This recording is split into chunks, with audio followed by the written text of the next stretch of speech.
kaso bi tey jii xëy na ñu jàppe leen seeni ay kàddu wala yeneen yoo xam ne wàllu politique moo ko lal. xam nga loolu lañ doon wax fii sànq loolu doon na loo xam ne da nga koy ñaawlu Simon Faye dañu bàyyi nit ñi exprimer wu. La liberté d'expression au Sénégal loolu c'est régi par la constitution marche bi ñuy bëggoon organiser loolu ci constitution bi lañ ko bind jarul sa autorisation da ngay dem rek yéegal autorité bi da ngaa bëgg a amal marche nga wax ko itinéraire bi autorité bi jox la des forces de défense et de sécurité ñu encadré la te histoire wone na ni encadré marche moo gën a yomb nga autoriser marche encadré ko moo gën a yomb nga interdire marche te ñii nii li ñuy ñaxtu nii bari daanaka sax ils ne sont pas aussi nombreux mais encadré leen ñu wax seen i jàmbat ñu wax seen i mu jeex moo gën a yomb nga leen di tere ñu nekk fii di après di yuuxu di alerter les gens parce que aussi marche autorisé marche wala ga bàyyi population yi di wone di exprimer seen i jàmbat ci marche loolu tamit ci démocratie la bokk indicateur la mais à chaque fois boo ñëwee ñu autorité bi day xaar bi à 2 heures de temps marche bi mu jox la autorisation wala mu signifier la amoo autorisation loolu tamit lan lay nuuru wala autorité bi bu la joxee autorisation c'est les forces de défense et de sécurité foofu ngeen di amee problème bi finalement doo organiser sa marche da ngay mujjee def déclaration comme ni mu amee démb li tamit rafetul jekkul te ñii fii nekk actuellement lii bokk na ci luñ doon ñaawlu tous les jours dañ ko doon ñaawlu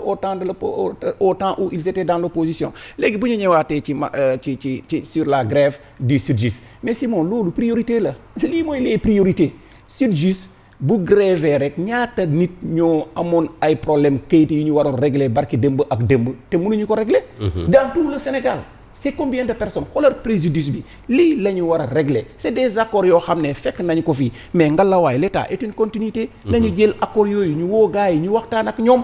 moo gën ñu nekk dans le seen coin bàyyi gars yi nekk seen i coin lii rek lay jur te yaa ngi dégg ànd gësëm le 27 aussi ils vont vers un city national mais ànd gësëm ils sont dans les collectivités locales ils sont dans le domaine de la santé nga am ça fait quelqu'un qui est malade même s'ils vont assurer le service les urgences mais am na du urgence rek am na ñoo xam ne yeneen feebar la ñuy am boo ñëwee hôpital ñu ne la ñii dañoo grève nga mujjee dellu bu dee nag banlieue nga jóge ñëw ba hôpital ville Fann wala hôpital principal retourner wala nga demoon ba hôpital Ouakam tu vas retourner jusqu'à Yeumbeul wala jusqu'à Keur Massar loolu xoolal ma rek coono boobu lii mooy les priorités de l'heure nañu woo les acteurs sociaux ñu waxtaan ak ñoom sur leur plateforme revendicative ñu xool comment trouver des solutions à leurs problèmes. Younoussa Baldé ak ministère bi yor wàllu communication télécommunication ak wàllu numérique dafa woote woon ñetti fanu penco ak mboolem ñiy liggéey ci ñetti wàllu yooyee penco googee jeex na naka démb ña ko fekkee ñoom waxtaan nañu seeni biir ba am na yu ñu teg ci table bi ne bu ñu ko jëfee amaana yëf yi dina gën a mën a ñoŋ rawatina ci secteuru presse bi nga xam ne ay jafe-jafe neen la naka tey ji leeralu Dame Ndiaye ak Madani Marega.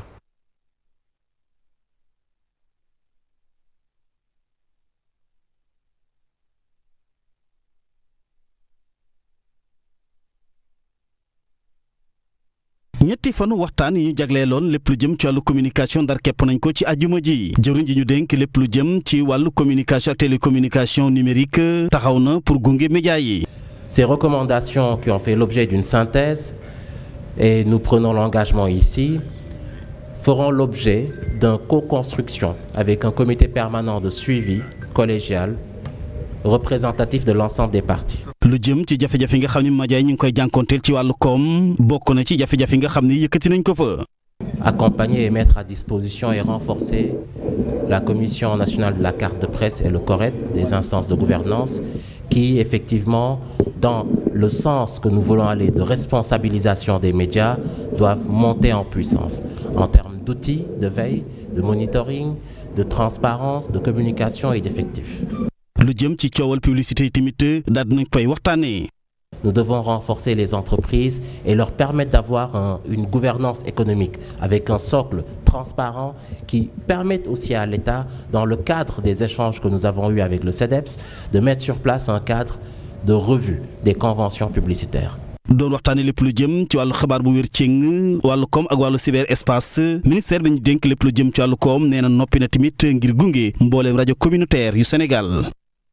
Younoussa ñu yaakaar ne penco yi amaana dina juru njëriñ rawatina ci secteur presse bi communication de manière générale. waaw communication de manière générale les médias c'est un secteur qui rencontre des problèmes jamono ji Simon loolu wax ko sax mooy comme tubaab c'est une lapalissade quoi ñu koy mais dañ koy fàttali rek quoi mais Dieu merci que def nañu ñetti fan waxtaan léegi nag am na ay conclusions ngalawaay conclusions yooyu nañ ko jëfee. parce que nag Sénégal fii moom dañoo sawar ci ay waxtaan bu ñu wootee waxtaan pendant 2 jours 3 jours 4 jours une semaine dañuy waxtaan tënk ay conclusions yu am solo bind ba mu rafet waaye appliquer conclusions yooyu mooy problème bi secteur de la presse nag c'est très simple convention yi ñu dagg nii ak les contrats là yooyu dañ ko lever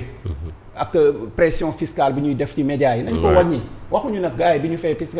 impôt de ñëpp ay fay impôt mais nañu wàññi pression fiscale bi ñu reprendre les conventions ñu ak les contrats ñu créer un environnement propice pour que les médias vraiment ñu mun a exercer wu ñu mun a sur le plan économique tamit ñu mun a am des recettes parce que aussi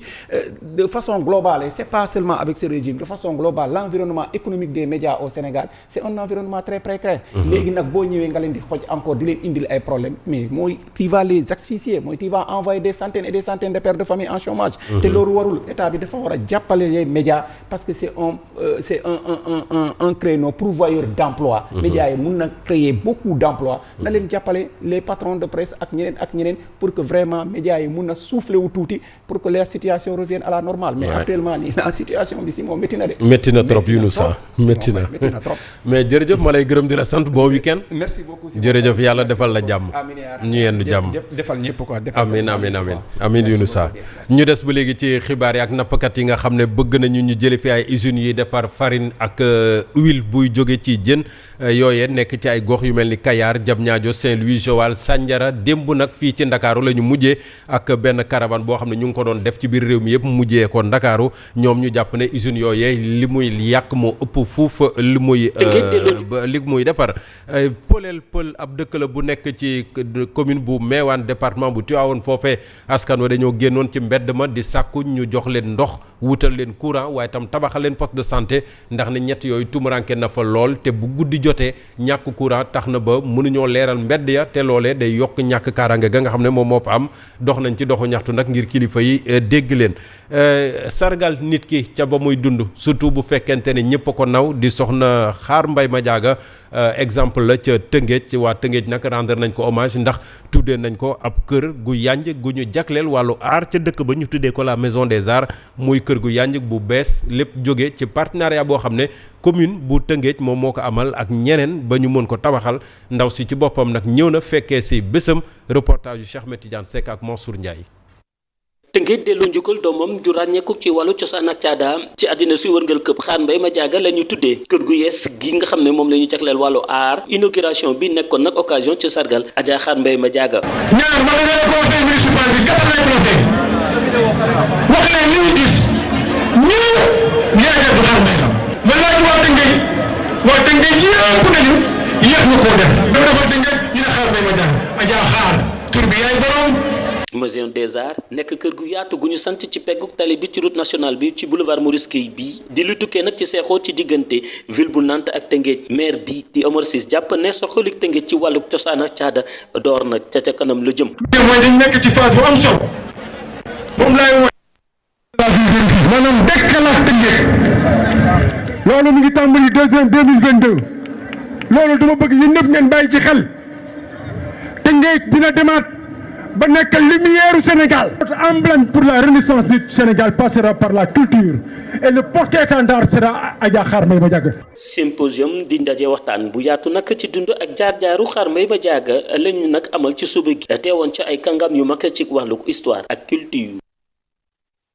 ñu ngi leen di gërëm di leen sant li nekkoon xibaar yi nga xam ne moom lañ leen indiloon naka tey jii ci suba si di leen gërëm di leen sant ci ànd bi ngeen àndee nag ñun depuis fajar ci kanam tuuti nag beneen équipe dina fi fas yéene teew di waa suba teel ak mboolem li nga xam ne moom la ñu fas yéene waxtaanee ñun nag ñu ngi leen di gërëm di leen sant ba altine ak jàmm waaye laata ñuy tàggoo li gën a fës ci yéenekaay yi tey jii suba si ñu ànd ceeg Mame Mbaye Ndiaye ñu yendu jàmm.